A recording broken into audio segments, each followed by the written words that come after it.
Brasil tem mais de 5 milhões de crianças sem o reconhecimento do pai na certidão de nascimento. Esse é um dado oficial, mas quantas outras milhões de crianças devidamente registradas por seus pais não têm qualquer convívio ou participação deles em suas vidas? Hoje a gente vai conversar sobre a ausência paterna, que seja por falta de comprometimento ou até morte precoce.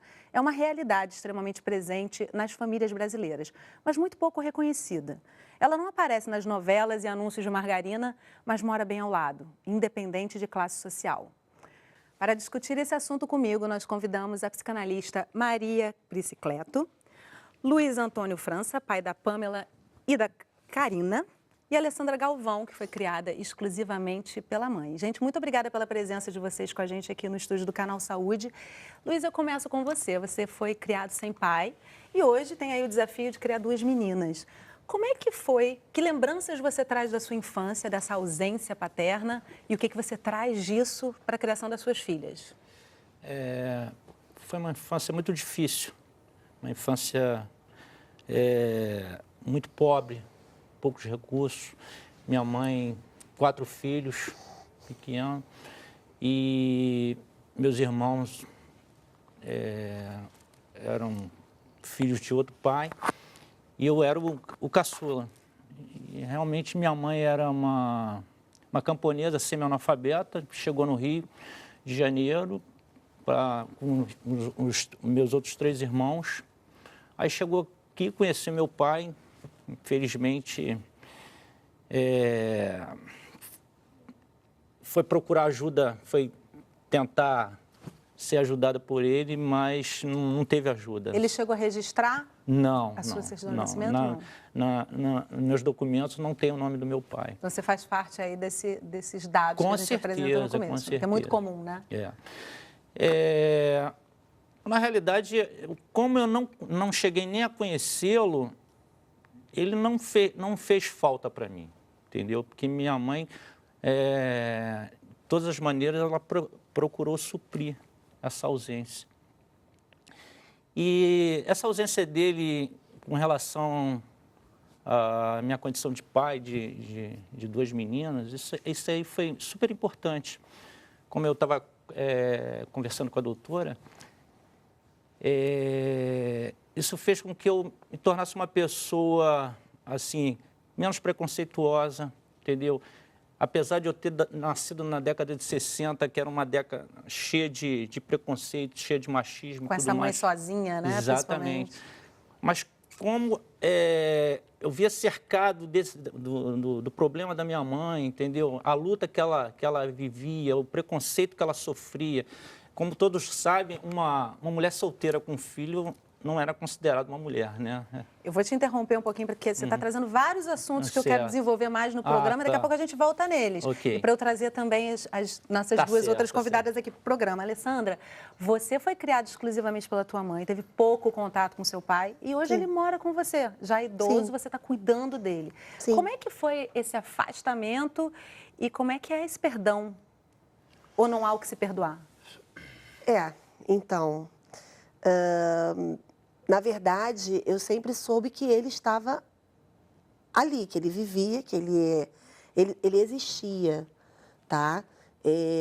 A minha convivência com ele era periódica, ele aparecia de vez em quando, até um determinado momento que a minha mãe resolveu finalmente reconstituir a vida dela e se libertou desse relacionamento, porque eu já estava um pouco mais madura, eu já tinha em torno dos meus 11 anos, e eu mesma disse a ela que eu não queria mais ele, de vez em quando, dormindo na nossa casa, aquela casa era nossa, e eu não permitia mais ele ali.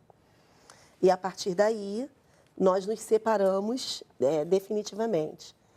Vamos voltar para aí daqui a pouquinho, vamos ver aqui com a nossa especialista, nossa psicanalista. Isso é uma situação que com certeza você já viu muitas vezes na sua prática clínica, não é, Maria? Você, no caso, reconhece essa história nos casos que você recebe no seu consultório e qual a importância, qual é o papel da presença paterna na história dos filhos? Em psicanálise, assim, a gente diz que pai não é qualquer na vida de uma criança, marca significativamente para sempre a estrutura psíquica. Mas a gente não se atém ao pai genético, ao pai que dá o gene, né? A gente se atém ao pai enquanto função, a função paterna, porque senão a gente teria problemas seríssimos, não só com aqueles que não são registrados, mas com os que são deixados à adoção, né? Que muitas vezes também nunca conheceram seus pais, né? Os seus pais genéticos, às vezes pai e mãe. Então, para a gente, fundamentalmente, a função precisa estar em funcionamento. E como essa função está em funcionamento, pode ser exercida por qualquer pessoa que se oferta, ou que é reconhecido por essa mãe como portador dessa potência de representante da lei, né? Digamos assim, da ordem, da alteridade. Isso é um pai. Por exemplo, às vezes você tem um pai presente, né? Em termos físicos, mas ele não tem potência diante da palavra Às vezes até dela. atrapalha um pouco, né? E a gente vê, por exemplo, na Grécia Antiga... Atrapalha no sentido emocional e psicológico da criança, né? Que é um pai presente ausente, né? Sim. E até uma paternidade negativa, às vezes, né? Porque ao invés de levar o filho para um bom caminho, ele não é um bom exemplo para os filhos. Eu digo o mesmo, a presença do meu pai fez falta em determinados momentos da minha vida, momentos importantes, porque assim, no caso do Luiz, ele sabia que aquele pai não ia aparecer, porque ele já não tinha. Eu não, por exemplo, nas festividades escolares, eu esperava o meu pai na festa do Dia dos Pais, porque ele existia. E eu sempre imaginava que ele ia aparecer ali para eu fazer aquela homenagem. E ele não aparecia. Isso é uma outra questão social super importante, né? Os dias festivos. Exatamente. Eu preciso fazer um intervalo E a minha mãe rapidinho. aparecia. Eu preciso fazer um intervalo rapidinho. A gente tem também uma matéria em que a gente mostra essa experiência vivida por duas famílias diferentes. E aí, na volta, vamos tocar de novo nesse assunto das festividades, porque eu acho que isso é uma pressão social também que faz muita diferença, né? Isso aí eu posso falar porque eu tenho duas filhas de dois casamentos diferentes, entendeu? E eu procuro o máximo possível estar suprir a ausência que você, a presença que você não teve, né? Justamente isso que eu não tive, eu transfiro para minhas filhas. Isso é uma coisa interessante também, né? Os dois caminhos para se seguir aí enquanto pai, né? Se ele pode assumir a função dele, isso é maravilhoso. Deixa eu fazer um intervalo rapidinho, que o assunto está esquentando. Então, no próximo bloco, a gente vai conhecer o Bernardo e o Leonardo, que perderam o pai ainda bem pequenos, e a Natália, que cria a Sofia sozinha. Não sai daí.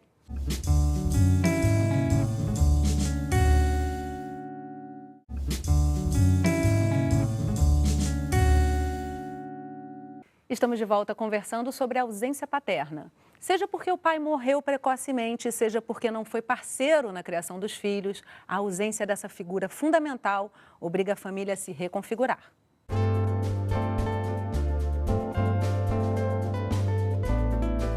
O que significa ter um pai para vocês? Olha, eu não sei dizer direito porque eu não tive referencial, né? Então, pra mim, eu acho que o caso de ter pai, tipo, é ter uma figura masculina, a imagem também de guardião, uma coisa assim uma coisa muito forte, né? Também acho que da sociedade também, né? Aquela imagem que o homem tem que cuidar e proteger o filho, a família. Eu acho que eu tenho essa imagem, mas é muito mais uma coisa assim que vem da minha cabeça, mas não real, não que eu tenha parte do empirismo, assim, uma coisa que eu tenho experimentado.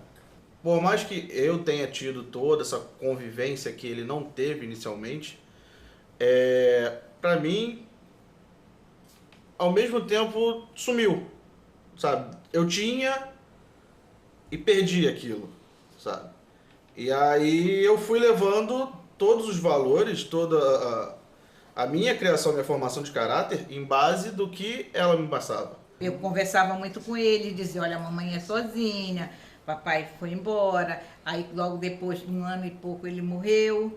Aí eu digo, então agora que nós estamos só nós 3 mesmos, então eu preciso da sua ajuda. Esse aqui me ajudou muito, que eu acho que ele ficou adulto muito cedo porque ele tomava conta do irmão.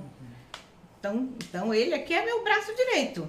Eu acho que a necessidade minha maior de ter um pai conversar mesmo, ainda mais que foram 2 filhos homens, né? Então eu não tinha aquela liberdade total de explicar tudo aí para eles, entendeu? E também o apoio. Eu tinha o maior pavor de perder o emprego. Então, uma das causas das minhas doenças todas, depressão, essas coisas todas, foram por causa do medo de perder o emprego, de não ter alimentação para os meus filhos. Porque tudo na minha vida são eles 2. Dia dos pais, eles me davam parabéns. Sempre me deram parabéns, porque você é a mãe. Quando eles cresceram, que eles já começaram a trabalhar, já me davam presente, dia dos pais, dia das mães. E a senhora não quis mais casar, não quis ter outro relacionamento? Por quê? Não. Tudo que eu passei, eu não queria passar novamente. Então, eu não confio mais. E eu não queria que colocar outra pessoa aqui para poder querer mandar nos meus filhos, querer bater nos meus filhos, uma coisa que só eu sei o sacrifício que eu fiz para poder criá-los, né? Geralmente nos eventos de escola, essas coisas assim, você ficar um pouco só. Eu não sentia falta do meu pai, né? Porque eu nunca tive referencial, então eu sentia falta de todo mundo tem um pai lá e, tipo, eu tô aqui sozinho, de boa, assim, tipo, não de boa, né? É que eu tô aqui sozinho, tipo, e enquanto todo mundo tá acompanhado com alguém, eu tô só. Aí aquilo me mexia um pouco comigo, mas depois de um tempo era bola pra frente. Passou aquela data, acabou. Eu acho que a importância, acho que não necessariamente tem que ser o pai, assim, o pai biológico, a pessoa que criou. Existem outras pessoas que podem também suprir essas questões de cuidados, de dar orientações. Meu irmão também acabou sendo também um pai, de certa forma, se você pensar na questão de caráter, assim, né? Porque ele também tinha muita questão de proteção, de orientação e tudo mais. Você pode ter vários pais na sua vida. Um professor, um tio, um amigo. Qualquer pessoa que tenha algo de bom para estar acrescentando na sua vida, você pode acabar tendo um certo afeto por conta disso. Eu me vi totalmente sozinha quando a gente teve um relacionamento, ficamos juntos até 8 meses dela mais ou menos, e depois dali que eu fiquei totalmente sozinha com ela. Ele resolveu que não queria mais fazer parte da paternidade dela, que ele não queria mais criar ela junto comigo e resolveu seguir a vida dele. Porque é muito difícil você mostrar para todo mundo que você consegue fazer tudo sozinha. Só que ao mesmo tempo eu me sinto muito sobrecarregada com tudo, principalmente a questão da educação e a questão financeira também, né, que pesa muito. Eu não tinha trabalho de nada muito fixo quando ela nasceu e depois as coisas foram se complicando. Então, ela já começou a ter essa noção, esse ideal de família, né? Porque vem desenho, vem tudo, né? Então, ela sempre comenta que tem a mamãe, tem o papai, tem a vovó, tem o vovô. Ela já entendeu que tem alguns personagens que tem isso. Eu conto muito coisa dos meus amigos, que a gente sempre passa pra ela que família é quem te ama, né? Quem tá junto com você, quem tá te ajudando e tudo mais. Então, eu sempre sou muito sincera com ela. Ela já perguntou algumas vezes sobre papai e eu falo, olha, filha, sou eu, você, os bichinhos, e tem a tia fulana, a tia ciclana, tio tal. Então, a gente sempre tenta mostrar que a família, o que importa é quem tá junto, quem tá te ajudando, quem tá te apoiando em todos os momentos da sua vida, né? Eu acho que é muito importante o pai, pela questão, assim, não digo só o pai, mas a estrutura familiar é muito importante. Então, eu como mãe solo, eu me sinto muito sobrecarregada de ter que educar, principalmente de você estar formando um outro ser humano sozinho. Isso não é tarefa de uma pessoa só. Então, essa divisão de tarefas, ela é muito importante para a personalidade da criança, para criar vínculos e tudo mais. A criança, ela acaba, quando ela tem uma rede de apoio grande, né, uma família toda estruturada, ela é uma pessoa mais confiante no futuro. Então, eu acho que existe, sim, essa necessidade da figura paterna, entendeu? Da família estruturada. Isso é muito importante, sim, para a criança.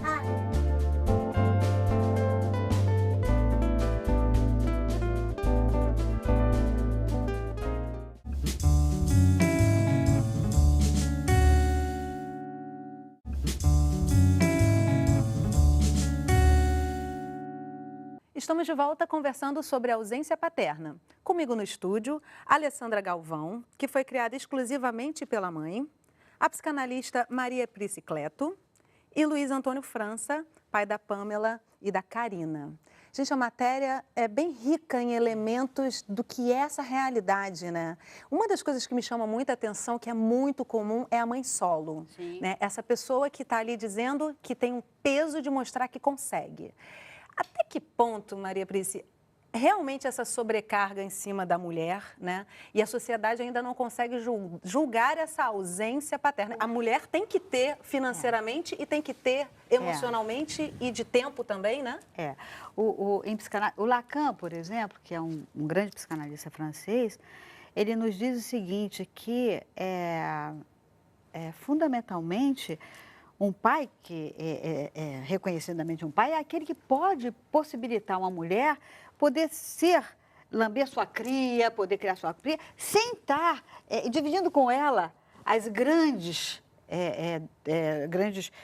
questões do dia a dia e do sofrimento.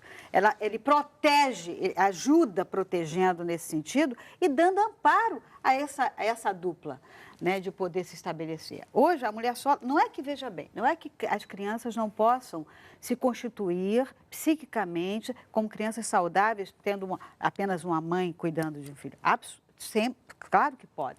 Mas ela tem uma tarefa muito grande, porque ela tem que fazer a função materna e, ao mesmo tempo, barrar essa função, que é enorme, para poder operacionalizar a lei. Ser guardiã, né? Como ela disse ali. Sim, ser o guardião. Eles foram maravilhosos, falaram exatamente isso. Porque, veja bem, hoje, se não tem essa função operacionalizando, entenda bem, se não tem essa sobrecarga função... muito grande, né? E ela fica... Né, com essa demanda toda, ela acaba não se concentrando em nenhuma delas, ela né? não consegue, muitas vezes ela é tão invasiva e às vezes excessivamente, né, protetora para não deixar, que acaba causando danos à constituição psíquica de uma criança. Hoje a gente tem, por isso que a gente chama, ele falou ali de caráter, da importância da função paterna para isso tudo, sim. A função paterna, ela dá a possibilidade da lei ser internalizada. Agora, deixa eu fazer uma pergunta aqui para o Luiz. Luiz, você no primeiro bloco do programa, você disse que... Vocês dois, na verdade, disseram que não sentiram a falta do pai. Isso é uma questão... A mãe consegue substituir o pai? Porque aí não é uma impossibilidade suprir esse papel? Por eu ser homem, realmente teve uma época da minha vida que eu sentia falta do direcionamento de um outro homem na minha vida. Principalmente na adolescência. Principalmente na adolescência, em termos de futuro, o que eu vou fazer da minha vida e tal. A minha mãe, por ser semi-analfabeta, ela não conseguia, entendeu, de uma forma eficaz, atender essa demanda. Agora, uma coisa que sempre foi muito forte comigo foi eu ficava revoltado com relação a qualquer ato de violência contra a mulher. Isso desde cedo. Desde cedo, porque eu vi minha mãe passando muito por isso naquela época. A mulher vira uma super mulher no imaginário da criança, né? Sim, todas as vezes que o meu pai aparecia, por exemplo, ele já me trazia algum tipo de revolta, porque quando ele aparecia, era sempre recheado de confusões, brigas, e eu presenciava muito isso. Então, a presença dele em determinados momentos já me incomodava, né? Então, essa questão da violência, eu vivi, sim, por um período, a violência doméstica dentro da minha casa, e só nos momentos em que ele aparecia. E isso realmente faz a diferença no que você espera daquela pessoa. Agora, deixa eu trazer uma pergunta para vocês dois e depois uma análise sua, Maria Brise. Muitas vezes, quando a mãe cria sozinha essa criança, até por questão de emocional dela mesmo, passa uma imagem desse pai, né? Às vezes com raiva, com rancor, com muitas razões. Mas para a criança que está ali recebendo aquilo, é uma dose de rancor que ela não tem, às vezes, capacidade de avaliar aquilo. Não tem certo e errado, né? Mas vocês sentiram isso? Eu quero ver a tua análise depois da resposta deles. Assim. Vocês sentiram isso? Aconteceu isso com vocês? E como é que vocês digeriram isso para poder agora, com os filhos de vocês, terem uma outra experiência? A minha mãe nunca jogou contra. Eu não queria saber dele, porque eu vivi aquilo ali com ela na pele. Então, eu não queria receber. E ela dizia, não, recebe, Alessandra. A gente não sabe o dia de amanhã. E agora ele está lá precisando de você, exatamente. né? A vida dá muita volta. Luiz? Eu acho que ela não tinha muito tempo para essa revolta, não, sabe? Porque a labuta dela era tão intensa, tão intensa. A história dela é até parecida com relação à moradia, porque minha mãe foi morar comigo e com meu irmão num cortiço, ela em Santa Teresa. Era uma casa de cômodo, onde alugavam uns quartinhos, entendeu? Exatamente. Então tinha um banheiro comunitário. Exatamente. Basicamente era igualzinho. Era uma questão de Então, realmente, proteção, né? ela, em momento nenhum, ela falava do meu pai. Em momento nenhum, ela comentava. E eu também não tinha... As necessidades eram tão grandes, sabe? As necessidades eram tão grandes que eu não pensava em momento nenhum em meu pai. Eu só pensava naquele momento, nas dificuldades que a gente vivia. E ela não relacionava essa dificuldade à falta de um segundo provedor também, né? Em algum momento, Maria Priscila, a criança que vira um adulto percebe essa falta. Como é que... Ou não? A função de um pai... É claro que a gente sabe que existem pais e pais. Sim. Que existem pais omissos, pais maltratantes, pais que são, digamos assim, que não operacionalizam a regra e a ordem e a lei como deve. Hoje a gente sofre das patologias da lei.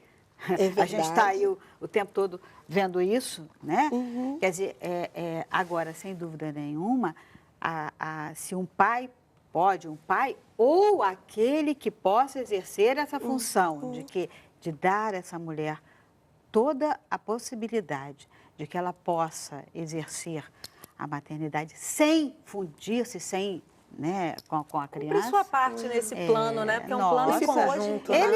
Esse é o cara, né? Eu imagino um hoje planejamento em conjunto. como era psicologicamente a minha mãe trabalhando, imaginando como eu poderia estar em casa, né? Porque assim... Você hoje com filhas se remete a essa lembrança, eu tenho 2 filhos, um de 10 e uma de 17. Eu conto a minha história para eles com muito orgulho, né? E eu hoje fico pensando, nossa, como é que a minha mãe conseguia trabalhar e dar conta de tanta coisa com esse psicológico, né? Com essa questão de saber que poderia chegar em casa e poderia ter acontecido alguma coisa comigo. Agora, a gente está se encaminhando para o finalzinho do programa. Eu queria te fazer uma pergunta, Luiz. Você colocou, a gente sempre recebe um resuminho sobre vocês antes do programa, e no seu você colocou que cria suas filhas para não dependerem de homens. Isso. Eu te pergunto o seguinte, não é o caso da sociedade começar a colocar os homens nessa roda em pé de igualdade com as mulheres e perceberem que eles têm ali um compromisso, seja planejado ou não, igualzinho da mulher? Como é que se cria uma mulher para viver essa situação que você viu sua mãe viver? Eu coloco para elas o seguinte, que eu não me preocupo em deixar bens materiais, nem nada disso, mas sim uma boa educação, que graças a Deus, com todas as dificuldades, a minha mãe conseguiu me dar isso, entendeu? Desculpe. É uma herança linda no final das contas, né? Com muito sacrifício, Exatamente. mas é uma herança Então eu valiosa coloco para elas o seguinte, que eu não me importo se elas vão casar na igreja, se elas vão viver com um rapaz, entendeu? Mas o importante para mim é estuda, seja alguém, para depois não depender de ninguém. Que se não der certo, você vai à luta, entendeu? Não vai ter nenhum homem dando na sua cara como eu vi dando na cara da minha mãe. Não dependa da consciência do outro, Exatamente. né? Maria Priscila tinha uma mensagem para deixar no programa de Freud com relação aos pais. O Freud dizia que ele não conseguia pensar em nenhuma necessidade da infância tão intensa quanto a proteção de um pai. Gente, eu quero agradecer muitíssimo a presença de vocês. O assunto dá pano para manga para vários outros programas, eu acho, né? E precisa ser discutido, precisa haver essa consciência de que a família, seja de que formato for, né? Criar não é papel de uma pessoa só, né? É muito difícil. Muito obrigada mesmo, gente. E obrigada a você que acompanhou a nossa conversa pelo canal Saúde, internet ou um dos nossos canais parceiros. Se você quiser compartilhar esse programa, ele já está disponível no nosso site e na página do Programa em Família no Facebook. Não vai perder a nossa próxima conversa. Tchau!